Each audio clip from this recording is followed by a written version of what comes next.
अस्सलाम वालेकुम व्यूअर्स, उम्मीद करता हूँ आप सब खैरियत से होंगे। मैं हूँ आपका होस्ट इमरान बुपेरा और आप देख रहे हैं मेरा YouTube channel doctor information. Dear students, आज की वीडियो एलएचवी के बारे में है। एलएचवी क्या है, एलएचवी के दाखिले कब स्टार्ट होते हैं और एलएचवी का स्केल क्या है, एलएचवी के स्टूडेंट्स को कितना स्टाइपेंड दिया जाता है, एलएचवी में दाखिला लेने के लिए स्टूडेंट्स के कितने मार्क्स होने चाहिए, क्या एलएचवी करने के बाद आप बीएस नर्सिंग कर सकते हैं और एंड पर हम बताएंगे कि एलएचवी करने के बाद आप अपना क्लिनिक कैसे ओपन कर सकते हैं। Dear students, LHV lady health visitor 2 साल हेल्थ का शॉर्ट डिप्लोमा है जो कि एफएससी प्री मेडिकल के बाद होता है। इस प्रोग्राम में स्टूडेंट्स को थ्योरी के साथ साथ अपने मुतल्लिका कॉलेज की हॉस्पिटल में 2 साल क्लिनिकल प्रैक्टिस करवाकर ट्रेन किया जाता है और इनकी मैक्सिमम जो प्रैक्टिस होती है वो गैनी में ही कराई जाती है। एलएचवी के एडमिशन हर साल अक्टूबर नवंबर के स्टार्ट में कर दिए जाते हैं और इनकी क्लासेस तकरीबन जनवरी में स्टार्ट कर दी जाती हैं, लेकिन 2022 में इनके एडमिशन ओपन नहीं हुए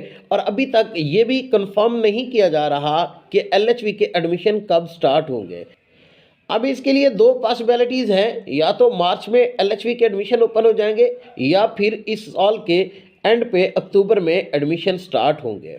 और जब एडमिशन ओपन होंगे तो आप इसकी मुकम्मल डिटेल्स मेरे यूट्यूब चैनल से हासिल कर सकेंगे। डियर स्टूडेंट्स, एलएचवी के अगर स्केल की बात करें तो इनका स्टार्ट में 9 स्केल होता है और सीनियरिटी लिस्ट के हिसाब से इनकी प्रमोशन भी होती रहती है। अगर हम एलएचवी के स्कोप और जॉब अपॉर्चुनिटीज़ की बात करें तो एलएचवी का बहुत ज़्यादा स्कोप है। एक तो ये 2 साल शॉर्ट डिप्लोमा है और 2 साल डिप्लोमा करने के बाद आपको गवर्नमेंट सेक्टर में ईजीली जॉब हो जाती है और दौरान स्टडी आपको स्टाइपेंड भी दिया जाता है। इसके अलावा इसका जो सबसे बड़ा फ़ायदा है कि आप अपना प्राइवेट क्लिनिक ओपन करके प्रैक्टिस भी कर सकते हैं। वैसे तो एलएचवी का 9 स्केल है, लेकिन एक्सपीरियंस के साथ साथ आपकी प्रमोशन भी होती है। डियर स्टूडेंट्स, पहले तो आप एलएचवी करने के बाद नर्सिंग में एडमिशन ले सकते थे, लेकिन अब ऐसा पॉसिबल नहीं है क्योंकि हुकूमत पंजाब ने जो पहले डिप्लोमा नर्सिंग होती थी उसे ख़त्म करके बीएसएन स्टार्ट कर दिया है, तो इसमें आप एडमिशन नहीं ले सकते।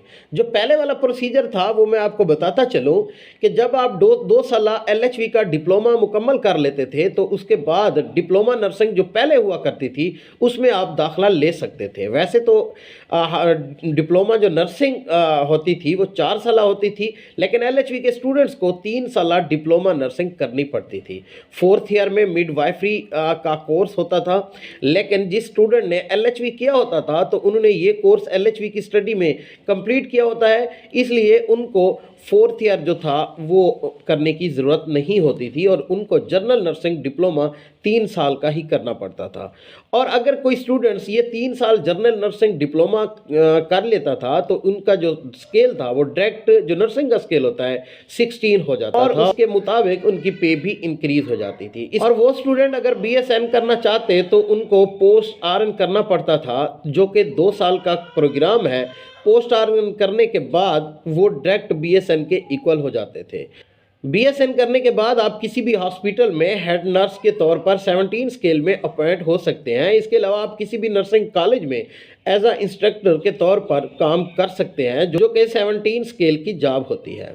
अब हुकूमत पंजाब ने ये डिप्लोमा नर्सिंग जो डीएचक्यूज़ के लेवल पे होती थी इनको ख़त्म कर दिया है और डीएचक्यूज़ में जो नर्सिंग स्कूल थे उनको अपग्रेड करके नर्सिंग कॉलेज का दर्जा दे दिया गया है और वहाँ अब डीएचक्यूज़ लेवल में भी बीएसएन हो रही है। अगर मैं बीएसएन और एलएचवी को कंपैरिजन करूं तो एलएचवी के स्टूडेंट्स का स्टार्ट तो बहुत कम होता है, उनकी बेसिक सैलरी भी काफ़ी कम होती है, और लेकिन एलएचवी के स्टूडेंट्स को जो सबसे बड़ा बेनिफिट होता है कि वो अपना क्लिनिक ओपन कर सकते हैं, उनको अलाउ होता है, जबकि बीएसएन स्टूडेंट्स को क्लिनिक अलाउ नहीं होता, वो अपना क्लिनिक ओपन नहीं कर सकते। इसी तरह एलएचवी के स्टूडेंट्स को भी मंथली स्टाइपेंड दिया जाता है जो कि तकरीबन 15,000 के करीब है। डियर स्टूडेंट्स, एक अहम मालूमात आपके साथ शेयर करता चलूँ कि पहले एलएचवी में एडमिशन लेने के लिए क्वालिफिकेशन मैट्रिक रिक्वायर्ड होती थी, लेकिन अब एलएचवी करने के लिए स्टूडेंट्स की क्वालिफिकेशन जो है एफएससी प्री मेडिकल होना ज़रूरी है।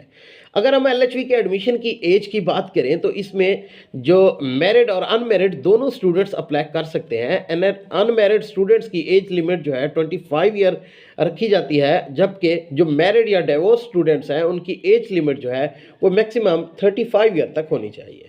अगर हम एलएचवी के मेरिट की बात करें तो पहले तो 600 और 700 वाले स्टूडेंट्स का इजीली एडमिशन हो जाता था, लेकिन पिछले साल से डिप्लोमा नर्सिंग खत्म की गई है और बीएसएन नर्सिंग स्टार्ट हुई है, तो काफ़ी ज़्यादा हाई मार्क्स वाले स्टूडेंट्स ने भी एलएचवी में एडमिशन के लिए अप्लाई कर लिया था। और इसी तरह एलएचवी का जो मेरिट था वो काफ़ी इंक्रीज़ हुआ है और अब कुछ कॉलेज में तो 950 तक मेरिट जाके रुका है, लेकिन एलएचवी का जो मेरिट होता है वो हर डिस्ट्रिक्ट का अलग अलग बनता है।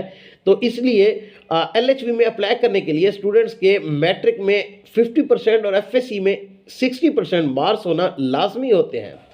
डियर स्टूडेंट्स, जैसा कि आपको मालूम है कि पंजाब में अब काफ़ी नर्सिंग कॉलेज जो है वो अपग्रेड हुए हैं। जो पहले डीएचक्यू लेवल पे नर्सिंग स्कूल होते थे, अब उन्हें अपग्रेड करके नर्सिंग कॉलेज का दर्जा दे दिया गया है और बीएस नर्सिंग की काफ़ी सीटें क्रिएट हुई हैं। और इस साल उम्मीद यही की जा रही है कि एलएचवी का जो मेरिट होगा वो काफ़ी लो रहेगा। अगर आपके मार्क्स कम हैं तो आप एलएचवी के एडमिशन के लिए ज़रूर अप्लाई करें, क्योंकि ये 2 साल डिप्लोमा है और ये डिप्लोमा करने के बाद आप बरसे रोज़गार हो जाते हैं। जैसे ही गवर्नमेंट नर्सिंग कॉलेज में एलएचवी के एडमिशन ओपन होते हैं तो मैं फ़ौरन अपने यूट्यूब चैनल डॉक्टर इन्फॉर्मेशन पर ज़रूर आपको आगाह करूंगा। उम्मीद करता हूं मेरी आज की वीडियो आपके लिए इन्फॉर्मेटिव साबित होगी। लाइक करना और शेयर करना मत भूलिए। मिलते हैं एक नई वीडियो में एक नई इन्फॉर्मेशन के साथ, तब तक दीजिए इजाज़त। अल्लाह निगहबान। आपसे गुजारिश है कि आप हमारे YouTube चैनल डॉक्टर इन्फॉर्मेशन ज़रूर सब्सक्राइब करें ताकि हर आने वाली न्यू वीडियो आप तक पहुंच सके और साथ में लगे बेल आइकन को प्रेस करना मत भूलिएगा।